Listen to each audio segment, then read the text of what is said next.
буркана вече. Преживях втори шок и ужас по време на прехвърлянето от пластмасовата бутилка в буркана. Подозирам, че ако още един път трябва да я прехвърля някъде, вече ще получа масивен инфаркт.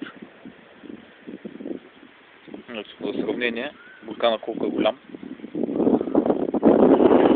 Просто този екземпляр е огромен. Дори за географската ширина на България.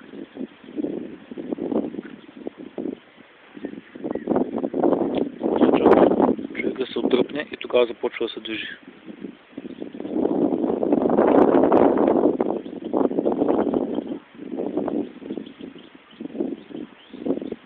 Ето, сега ще се отдръпна и веднага ще започне шал.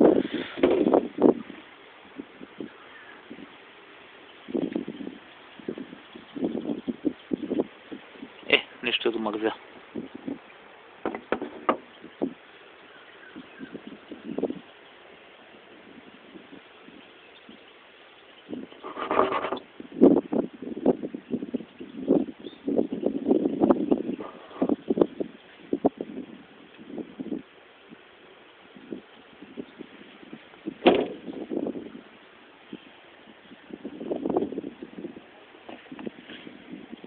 Просто е огромно.